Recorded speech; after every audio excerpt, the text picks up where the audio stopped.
그 촛불 집회 쇠고기 수입 그 파동 나면서 10%대로 툭 떨어졌다가 또 좀 올랐다가 하여튼 그래서 임기를 무사히 마치고 퇴임을 하셨는데 그 뭐 득표율 15% 이상 300만 표 이상 차이 500만 표 차이가 나서 이겼던 500만 표 이상 차이가 나서 되었던 그때와 달리 지금 전직 대통령 중에 이명박 대통령이 제일 좋다고 답하는 사람이 2%밖에 안 되거든요. 이거 보면 그냥 쓰고 버린 거예요. 대중들이.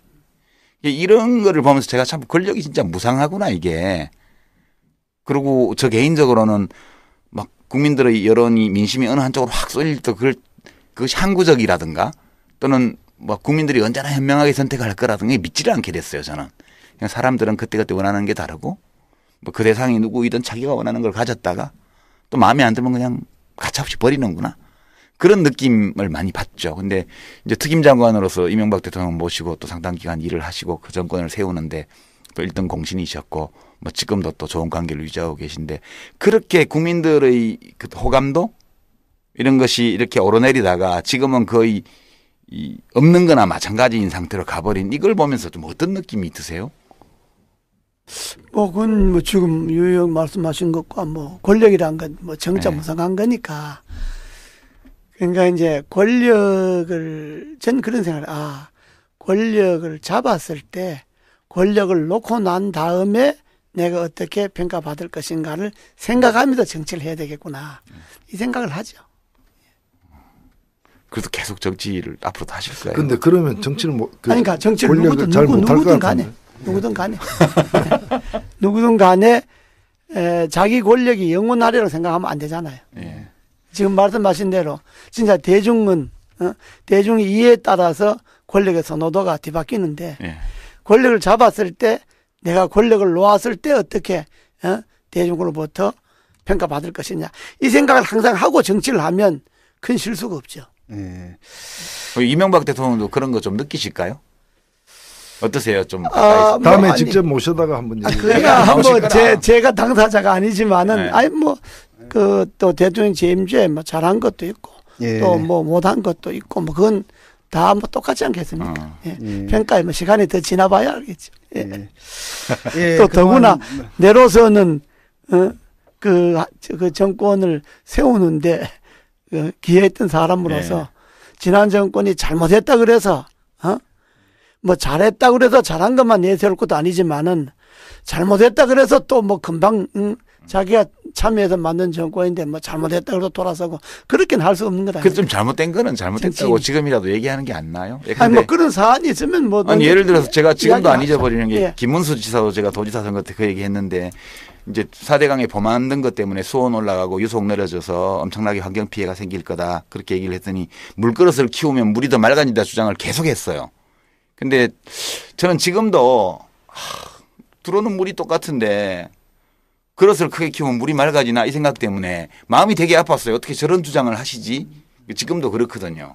그런 것들은 저는 좀 이제 그때 이명박 대통령 모시고 일하셨던 분들이 4대강 문제 같은 거 일정 부분 스스로 평가를 좀 해서 이거는 이렇게 좀 뭐 지금이라도 개선할 게 있으면 이런 제안도 좀 해주시고 그러면 좀 낫지 않을까. 저 같으면 그럴 것 같다는 생각이 들어요. 그런데 뭐 권력이라는 게 이 AS는 될지 몰라도 리콜이 안 되기 때문에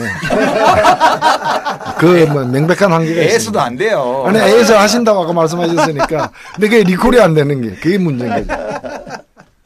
예. 예. 저는 마지막으로 그 말씀을 좀 듣고 싶습니다. 아까 이제 결국은 이제 그 개헌도 결국 그 정치적 커뮤니케이션의 문제 아닙니까? 예. 정치라는 게 사실 꼬인 문제를 해결하는 건데 우리나라는 그 시스템상 멀쩡히 해결될 문제도 정치권에 들어가면 이제 뭐 4차원, 뭐 5차원 방정식 이렇게 꼬아가지고 나오는 그런 문제가 있는데 최근에 사회적 소통 말씀 좀 드리고 싶어요. 그러니까 당청 간에도 지금 소통이 좀 안 되는 상황인 것 같아요. 듯이 지금 사회를 보면 좀 불안하거든요. 왜냐하면 얼마 전에도 뭐 서북 청년단이 다시 일어나기도 하고 그 다음에 뭐 우익 테러도 있지 않습니까? 그것도 고등학생이 막 테러를 한다라든지 그 다음에 심지어 헌법재판소에서 뭐 정당 해산, 뭐 헌정사상 또 초유의 사태들이 계속 일어나고 있고 그 밖에도 이제 뭐 종편들 보면은 무슨 북한 방송 같거든요. 그래서 하루 종일 무슨 인민재판 여는 듯한 아니 김정은 얼굴이 막 하루 종일 화면에 나와요. 뭐 이런 분위기를 보면서 지금 저는 뭐냐면 이게 그 우리 유신 시절 어린 시절의 그 추억들이 막 떠올라서 말하기도 좀 영화도 국제시장 새로 나왔어. 뭐 이런 좀 분위기인데 그러니까 지난 정권과 또 이번 정권 들어와서 굉장히 특색이 있는 게 뭐랄까 이념 대립이라고 해야 되나 이념 갈등이다라는 게 사실 있을 것도 없는데 이게 증폭된다는 느낌이 들어요. 괜히 쓸데없이. 그래서 이런 상황 속에서 그 좀 보시는 감회가 좀 있을 것 같아요. 이게 좀 정상인가? 아 이재호 의원님이 해결을 하셔야 돼 이런 거를. 그러니까 이런 문제도 있죠. 제가 그 이야기를 한번 했잖아요. 이게 내가 좀 감보면 이게 뭐 좀 과거로 돌아가는데 그 중에 특히 유신 시대의 권력으로 이게 돌아가는 거 아닌가 하는 생각이 든다고 그 이야기를 내가 한번 제가 했잖아. 했다가 뭐 좀 이렇게 있었는데. 그러나 이제 권력이 자기 방어를 위해서 너무 시대를 거스르거나 너무 과도하게 자기 방어에 치우치면 그건 꼭 부메랑을 맞습니다. 어떤 권력이다. 당대표 하셔야 되겠다. 네. 아니 이제 이 정도 생각하시는 분이 네. 집권당의 대표도 하시고 그래야지. 이게 내 같은 생각에 사실 집권당이 상식적인 생각이 이렇게 돼야 되는 것 아니에요. 예. 집권당이라는 게 이게 권력이 자기 보호를 위해서 과잉방어를 하면 그게 되겠어요. 예. 그러면 따라가야지. 나도 최근에 지금 그 진 선생께서 지적하신 그런 것들을 오늘 통해서 보고 있는데 이건 예. 이게 좀 너무 나가는 것 아니냐 뭐 그런 생각을 할 때도 있습니다. 예, 저는 이제 국제시장이나 영화를 보지도 않았는데. 말씀하신 김에 그 경력 중에 보면은 저는 제일 돋보이는 경력이 민중당 사무총장을 사무총장을 하시고 또 한나라당 사무총장을 하셨어요. 근데 저는 사실 그 사무총장 하실 때 감옥에 있어가지고 바로 옆에서 보지 못했지만 그때 일반적인 운동권 출신이나 소위 진보 인사들의 상상력을 뛰어넘는 그런 이제 굉장히 진취적인 활동을 많이 하셨어요. 그래서 그 민중당에서 다른 보수 정당도 못하는 그 민혜경 가수 있잖아요. 초청해가지고 디너쇼 해가지고 돈이 없으니까 그 돈도 엄청나게 마련하시고 뭐 이렇게 굉장히 그 새로운 어떤 영역을 개척도 하시고 이렇게 하셨는데 양쪽을 다 경험하셨다고도 볼 수 있는 거고 좀 그런 이제 남들이 못 갖는 또 이제 경험까지 하신 분으로서 지금의 이 진보 정치, 지금의 이 진보 정당에 대해서 좀 그 과감한 쓴소리, 충고의 말씀. 쓴소리 아니, 그냥 쓴소리보다 이렇게 보약이 되는 보약이 될 수 있는 그런 말씀을. 그러니까 뭐 이제 나는 보약이라고 이야기하지만은 듣는 사람이 야 네가 무슨 새누리당 가놓고 뭐 할 말이 많냐. 우리 뭐 그런 정치 카페는 전혀 그렇지 않습니다. 여기는 진지하게 말씀 그대로 평가합니다. 저는 지금 진보 정당이 일종의 실현기에 접어들었지 않습니까? 그건 사실 인정해야 되고 실현의 원인을 뭐 밖으로부터 찾는 것도 뭐 나는 가능하다고 보는데 그 원인을 난 내부로부터 찾아야 된다고 봅니다. 우리나라 진보 정치가. 그러니까 진보 정치라고 하는 것이 대중의 의식을 완전히 뛰어넘어서 진보 정치는 존재할 수 없잖아요. 그럼 한국적 대중 의식이 어느 정도까지 와 있느냐? 여기에서 나는 진보 정치의 그 활로를 찾아야지 한국적 대중 의식과 관계없이 이건 옳은 거니까 이렇게 해야 된다라고만 주장을 하면 진보라는 이름은 얻을는지 모르지만은 진보 정치가 이 땅에 활성화되기는 매우 어렵다. 나는 그걸 이번에 통진당 사태에서 나는 진보적 지식인이나 진보적 정치인들이 나는 그 반성을 해야 된다고 봅니다. 그게 그 장자를 보면 59비라는 말 있잖아요. 59비. 그러니까 60세가 되어서 돌이켜보면 내가 살아온 59세까지는 다 잘못됐다. 장자의 그런 얘기가 장자. 나옵니까? 59비. 이 59 안일비자 라는 말이 나와요. 그러니까 내가 60이 되고 보니까 내가 산 59년은 다 잘못됐다. 내가 잘못했다. 그걸 반성하지 않으면 60부터 또 잘못 간다 이거지. 60비, 61비 이렇게 가는. 그렇지. 그러니까 60이 되어서 지난 59년이 잘못됐다고 반성을 했을 때만이 60부터 새로운 진보, 새로운 변화가 생긴다는 거죠. 그러니까 이게 오늘 물론 그 권력의 과도한 이런 건 그건 그대로 놔두고 내부적으로 나는 그런 자체 반성을 통해서 대중의 의식과 괴리되는 진보는 존재하지 않습니다.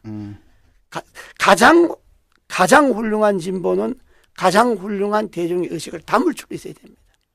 근데 그게 전혀 동떨어지게 엉뚱한 소리만 하고 특히 우리 같은 이 분단 국가에서 통일로 가야 되잖아요. 가장 진보적인 것이 가장 통일적인 걸로 가야 되잖아요. 그런데 대중의 의식과 통일과 멀어지는 쪽으로 진보가 나가면 그건 옳지 않죠. 그래서 나는 그 장자가 한 말 59B를 나는 진보 인사들이 생각해야 될 때다. 예. 저희도 예, 네. 깊이 새기겠습니다. 저희는 뭐 당신이 먼저 그런 얘기나 이런 거 아니에요. 그리고 내친 김에 한 말씀만 좀 더 해주시죠. 왜냐하면 우리 청취자들이 있거든요. 근데 청취자들은 아시겠지만 되게 이제 진보적 성향의 청취자들인데 그 집권 여당에 계시니까 그 인사 말씀.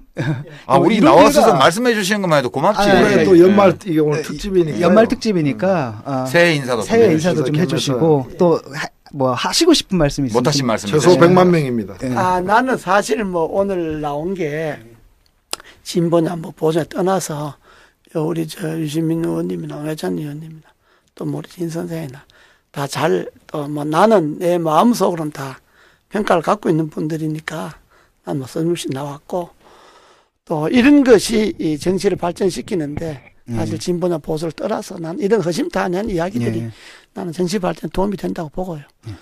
우리 국민들께서도 새해에는 어차피 우리가 통일을 해야 합니다.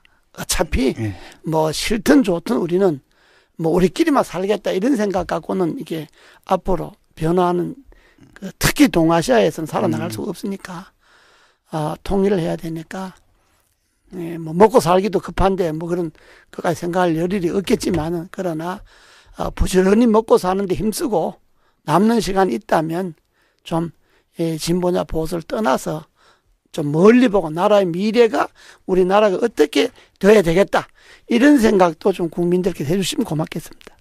새해 복 많이 받으십시오. 고맙습니다. 고맙습니다.